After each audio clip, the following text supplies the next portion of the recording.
காசியிலேருந்து ராமச்சந்திர பாண்டியான்னு ஒருத்தர் வந்தார். பெரியவாள்கிட்ட அழைச்சின்னு போ அப்படின்னார் மகாதேவன். அழைச்சின்னு போனேன். அவன் எனக்கு பெரியவாளுக்கு என்னை பற்றி என்ன தெரிய போகுதுன்னு நீ சொல்லி தான் தெரியணும். சரி வான்னேன். ராமச்சந்திர பாண்டியா காசி அவருடைய புத்திரன் அப்படின்னு பிரசித்த ராமச்சந்திரன் இருந்தார். அவருடைய புத்திரனா நீ? உன்னை பார்க்குற போது சொர்க்கத்தில் இருக்க அப்பா சந்தோஷப்படுவார்ப்பான்னு முதல்ல. ஏன்னா அவர் காசிக்கு போயிருக்கிற போது அவரை பார்த்துருக்கார்.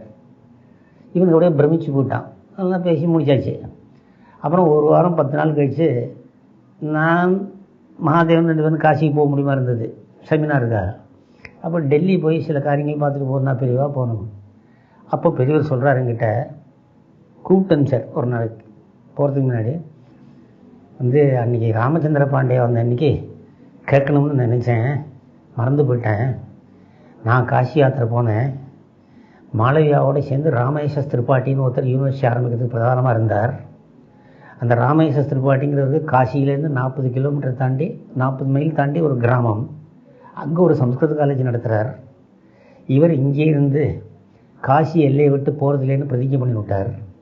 அப்பேற்பட்ட உத்தமர் என்கிட்ட சொன்னார், நீங்கள் இந்த மாதிரி ஒரு சன்னியாசி வராருன்னு தெரிஞ்சிருந்ததுன்னா நான் இந்த பிரதிஜை பண்ணிட்டு இருக்க மாட்டேன்னு சொன்னேன். நீங்கள் காசியில் பண்ணிட்ட பிரதிஜையே காப்பாற்றணும். காசியில் பண்ணிட்ட பிரதிஜை கண்டிப்பாக காப்பாற்றுங்கோ. நான் எங்கே இருந்தாலும் உங்கள் கூட இருக்கிறதா நான் நினச்சிக்கிறேன். நீங்கள் நான் உங்கள் கூட இருக்கிறதாவும் நினச்சிங்கோ அப்படின்னு சொல்லிட்டு வந்தேன்.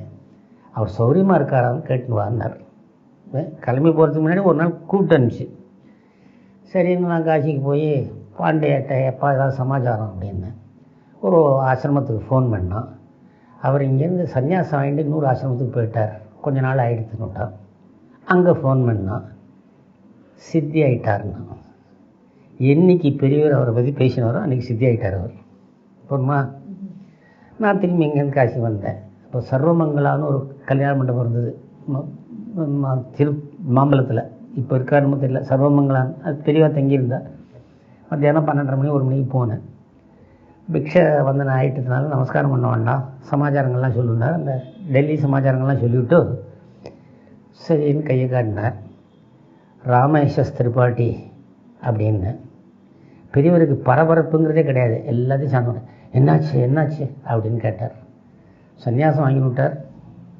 அவர் சன்னியாசம் வாங்கி காட்டாலும் சன்னியாசி இப்போ அவர் அப்பேற்பட்ட ஒரு விரக்தர். அவர் சித்தி ஆகிட்டார்.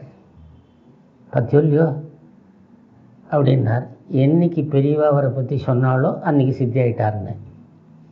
காக்கா உட்காண்டதும் 12 விழுந்ததும் ஆகிடுது அப்படின்னார்.